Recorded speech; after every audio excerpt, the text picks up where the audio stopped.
ሆርሙዝ ወሽመጥ ፍልሚያው የዓለም ኢኮኖሚ ደም ስር በጥይት አረር እየተናጠ ነው። ትናንት ምሽት በሆርሙዝ ወሽመጥ ላይ የነደደው እሳት ተራ ወታደራዊ ግጭት ሳይሆን የሰው ልጅን ህልውና መሰረት የሚያናጋም የጥፋት መጀመሪያ ሆኗል።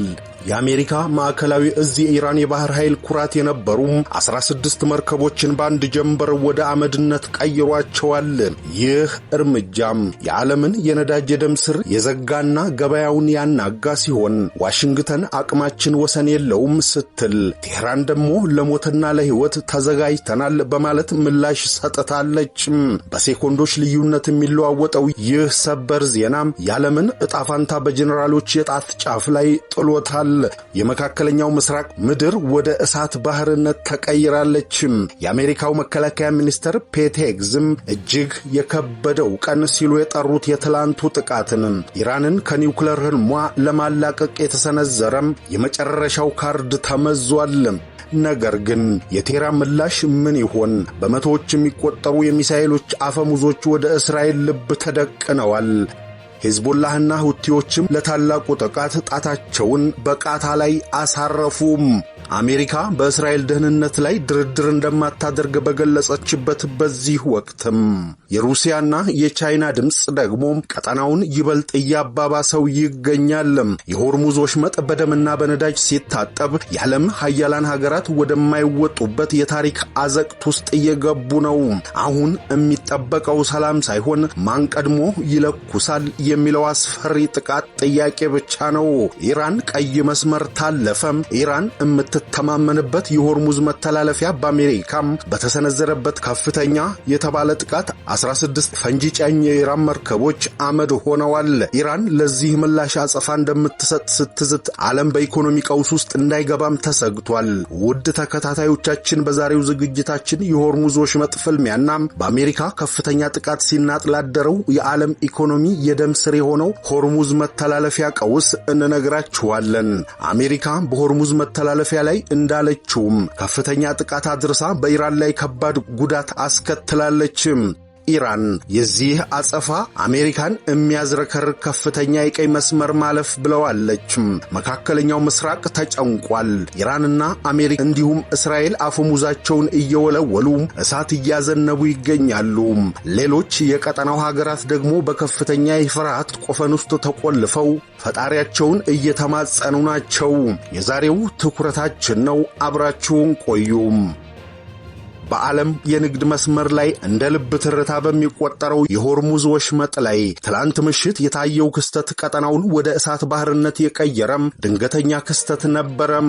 የአሜሪካ ማዕከላዊ እዝ ሴንትኮም ይፋ ባደረገው መረጃ መሰረት የኢራን የባህር ኃይል ኩራት የነበሩና የባህሩ ላይ ፈንጂዎችን በመቅበር የሚታወቁ 16 መርከቦችን አሜሪካም በድንገተኛና በመጠነ ሰፊ ጥቃት አመድ አድርጋቸዋለች። ይህ እርምጃም ተራ ወታደራዊ ግጭት ሳይሆን የዓለምን የነዳጅ አቅርቦት 20 በመቶ የሚሸከመውን መተላለፊያ በቁጥጥር ስር ለማዋል የተደረገም የሞትና የህይወት ፍልሚያ ነው። ከስፍራው የታየው ተንቀሳቃሽ ምስልም የሚያሳየው የብረት ክምር መርከቦች በከፍተኛ ፍንዳታ ሲበታተኑና የባህሩ ሞገድ በደም ነዳጅ ሲታጠብ ነው። ይህም የጦርነቱን አስፈሪ ገጽታ ለዓለም በግልጽ አሳይቷል። የአሜሪካ መከላከያ ሚኒስተር ፔት ሄግዝ እንደሚሉትም ቀኑን እጅግ የከበደ ነው ሲሉ መጥራታቸው ዋሽንግተን ከእንግዲህ በትዕግስት እንደማትመለከት ማሳያ ሆኗል። ሚኒስትሩ በቁጣ የታጀበ ንግግራቸው የኢራንን የሚሳኤል ክምችት የማስወንጨፊያ ጣቢያዎችንና አጠቃላይ የመከላከያ ኢንዱስትሪዎችን ጠራርጎ የማጥፋት ዕቅድ እንዳላቸው ገልጸዋል። ይህ መግለጫም በቴህራን ሰማይ ላይ የጥቁር ደመና ጥላ ያጠላ ሲሆን የዋይት ሃውስ አስተዳደር ደግሞ የወሽመጡን መዘጋት ተከትሎ የነዳጅ ዋጋ መናርን ለመቆጣጠር ሌሎች አማራጮችን መፈለጉም ጦርነቱ ወደ አየርና ባህር ብቻ ሳይሆን ወደ ዓለም አቀፍ የኢኮኖሚ ሰባራነት መሸጋገሩ ያረጋግጣል። በሌላ በኩል ኢራን የአሜሪካ ጥቃት ረብ የለሽ ዛቻ ስትል ማጣጣሏም የጦርነቱ አጓጊነትና አደገኛነትን ይጨምረዋል። ከፍተኛ የደህንነት ኃላፊዎቿ በፕሬዝዳንት ዶናልድ ትራምፕ ማስፈራሪያ እንደማይበገሩ መግለጻቸው በሁለቱ ኃያላን መካከል ያለው ቅራኔ ወደማይመለስበት ደረጃ መድረሱን ያሳያል። ኢራን በባህር ላይ የደረሰባትን ሽንፈት በየብስም በሌሎች ሚስጥራዊ የጥቃት ስልቶች ለመከላከል የምታደርገውም ዝግጅት በቀጠናው ያሉ ሀገራት በጭንቅ እንዲዋጡ አድርጓል። ይህ የአይጥና የድመት ጨዋታም የዓለምን የነዳጅ ገበያ በማናወጥ ከድሃው ቤት እስከ ሀያላኑ ኢንዱስትሪ ድረስ ያለውን ኑሮ ሊያናጋ የሚችል የጥፋት ደውል ሆኗል። የአሜሪካ የጦር አዛዦች እንደሚሉትም ባለፉት 24 ሰዓታት ከኢራን የሚሰነዘሩ ጥቃቶች 90 በመቶ፣ የድሮን ጥቃቶች ደግሞ በ85 በመቶ ቀንሰዋል። ይህ ቁጥር ለሰላም የሚሰጥ ተስፋ ሳይሆን ጦርነቱ በይበልጥ ወደ ተጠናከረና ወደ ተወሳሰበ ምዕራፍ መሸጋገሩን ጠቋሚ ሊሆን ይችላል። ጄኔራል ዳይንኬን ጥቃቶቹ መቀነሳቸውን ቢገልጹም መከላከያ ሚኒስትሩ ሄግዝ ግን አቅማችን ማለቂያ የለሽ ነው በማለት ጦርነቱ መቼ እንደሚቆም ለፕሬዝዳንቱ ውሳኔ መተዋቸው ገና የሚፈስ ብዙ ደምና የሚጋይ ብዙ ንብረት እንዳለ አመላካች ነው። ኢራን አቅሟን እያጠናከረች ይሆን ወይንስ በርግጥም ለአሜሪካ የቴክኖሎጂ የበላይነት እጅ እየሰጠች ነው የሚለው ጥያቄ የዓለም መገናኛ ብዙሃን አብይ መነጋገሪያ ሆኗል። የዚህ ጦርነት የመጨረሻው ግብ የኢራንን የባህር ኃይል ማውደም ብቻ ሳይሆን ኢራን በቋሚነት የኒውክሌር መሳሪያ ባለቤት እንዳትሆን ማድረግ መሆኑም ተገልጿል። ይህ ደግሞም ግጭቱን ከመደበኛ ጦርነት ወደ ዓለም አቀፍ የህልውና አደጋ ይለውጠዋል። የሆርሙዝ ወሽመጥ በፈነዳ ቁጥር የዓለም ሰላም አብሮ ይፈነዳል። አሜሪካ የማያልቅ አቅም አለኝ ስትል ኢራን ደግሞ አንንበረከክም ማለቷም በመካከለኛው ምስራቅ የሚታየው እሳት ወደ ተቀረው ዓለም ተስፋፍቶም የሶስተኛው ዓለም ጦርነት መጀመሪያ እንዳይሆን ስጋት ደቅኗል። በየሰከንዱ የሚለዋወጠው ይኸው ሰበር ዜናም የሰውን ልጅ ዕጣ ፈንታ በወታደራዊ ጄኔራሎች ጣቶች ላይ የጣለ አርጎታል። በእርግጥ የሁኔታው አሳሳቢነት ከቀጠናው አልፎም ለዓለም የፖለቲካና ኢኮኖሚ መሰረት እያናወጠ ነው። የ16ቱን የኢራን መርከቦች መውደም ዜና እንደተሰማም የዓለም ገበያ የድንጋጤ ድባብ ውስጥ ወድቋል። እንደ ቻይና፣ ጃፓንና ህንድ ያሉ የነዳጅ ፍላጎታቸውን በከፍተኛ ሁኔታም ከባህረ ሰላጤው ሀገራት የሚያሟሉ ሀገራትም ጥቃቱን ተከትሎ የኢነርጂ ዋስትናቸው አደጋ ላይ መውደቁን ገልጸዋል። አውሮፓ ህብረት ከፍተኛ መረጋጋት እንዲሰፍን ቢማጸንም የአሜሪካ የማያልቅ አቅም መግለጫ ግን ዲፕሎማሲ መፍትሄው እየራቀ መሆኑን ያሳያል። ሩሲያ የአሜሪካን እርምጃ ቀጠናው ወደ እሳት የሚማግድ ግብታዊ ድርጊት ስትለው የኮነነች ሲሆን ቻይና በበኩሏ የንግድ መርከቦቿ ደህንነት ካልተጠበቀ ዓለም አቀፍ የኢኮኖሚ ቀውስ እንደሚከሰት አስጠንቅቃለችም። የሆርሙዝ ወሽመጥም በከፊልም ቢሆን መዘጋቱ ወይም የጸጥታ ስጋት መፈጠሩ ወዲያውኑ ውጤቱን አሳይቷል። ጥቃቱ ከተሰማ በኋላ ባሉት ጥቂት ሰዓታት ውስጥ የነዳጅ ዋጋ ብሬንት ክሩድ ባልተለመደ ሁኔታም ጨምሯል። ይህ ጭማሬም በዓለም ዙሪያ የትራንስፖርትና የሸቀጦች ዋጋ እንዲሰቀል ማድረጉ አይቀሬ ነው። ዋይት ሃውስ ወሽመጡ ተከፍቶ እንዲቆይ ለማድረግ አማራጮችን እያዘጋጀው ነው ማለቱ ምናልባትም የአሜሪካ ጦር መርከቦችን በቋሚነት በወሽመጡ ላይ በማቆም የንግድ መርከቦችን በኃይል የማሳለፍ ኮንቬይ ሲስተም እቅድ እንዳለው ይጠቁማል። ኢራን በመደበኛ የባህር ኃይል ውጊያ ከአሜሪካ ጋር መመጣጠን እንደማትችል ብታውቅም ያሏት ሌሎች አማራጮች ግን እጅግ አስፈሪ ናቸው። ምንም እንኳን የጥቃቶቹ ብዛት ቀንሷል ቢባልም ኢራን የመጨረሻዋን ካርድ እስካሁን ድረስ አልመዘዘችም የሚሉ ተንታኞችም አሉ።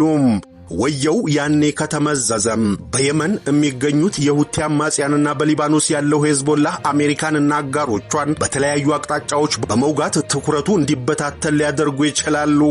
ኢራን በአሜሪካ የፋይናንስና የኃይል መሰረተ ልማቶች ላይ መጠነ ሰፊ የሳይበር ጥቃት በመክፈት ጦርነቱን ወደ አሜሪካ መንደር ልታስገባውም ትችላለች የሚል ስጋት አለ። የመከላከያ ሚኒስትሩ ፔቴግዝ እንደሚሉት ግን ኢራን በቋሚነት የኒውክሌር መሳሪያ እንዳይኖራት ማድረግ የጦርነቱ ግብ ነው ማለታቸውም አሜሪካ በኢራን ላይ የኒውክሌር ማበልጸጊያ ጣቢያዎች ላይ ቀጥተኛ ጥቃት ሊሰነዘር እንደሚችል ፍንጭ ሰጥተዋል። ይህ እርምጃ ከተወሰደ ግን ጦርነቱ ከቀጠናዊ ግጭት ወጥቶ ወደ መላው ዓለም የሚተርፍና ሊገመት ወደማይችል የሰው ልጅ እልቂት ላይ ሊያስከትል የሚችል የጥፋት መንገድ ይሆናል። የሁኔታው መባባስ ዓለምን ወደማይገመት አዘቅት ውስጥ እየከተታትም ይገኛል። የአሜሪካ ጦር ቀጣይ ሊወስዳቸው የሚችላቸው እርምጃዎችና የኢራን ስትራቴጂ ስትራቴጂካዊ አጋሮች በተለይም ሩሲያ ሊያሳዩ የሚችሉት ምላሽ የጦርነቱን መልክ ሙሉ በሙሉ ሊቀይረው ይችላል።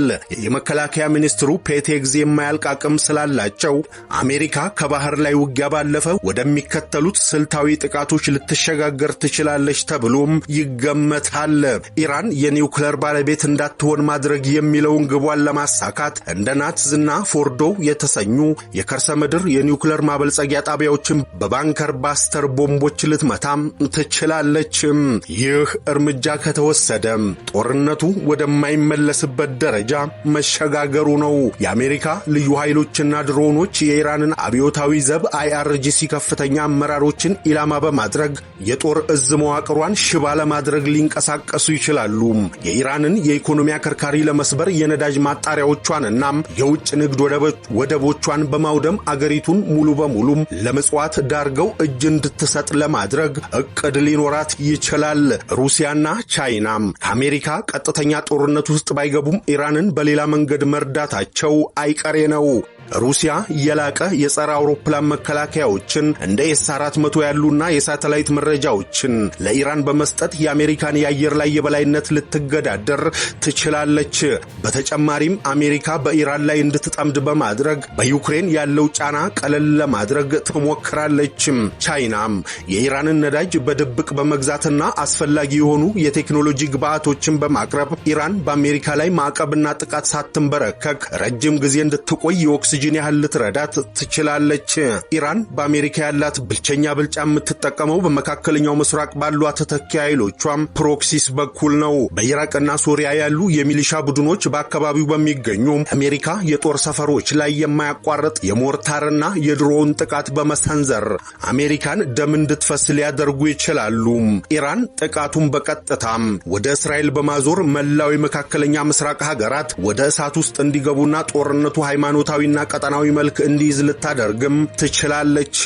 ይህ በሆርሙዝ ወሽመጥ የጀመረው ፍንዳታ በፕሬዝዳንት ትራምፕ ጠንካራ እጅ ፖሊሲና በኢራን የመሞትና የመኖር ትግል መካከል ያለ ፍልሚያ ነው።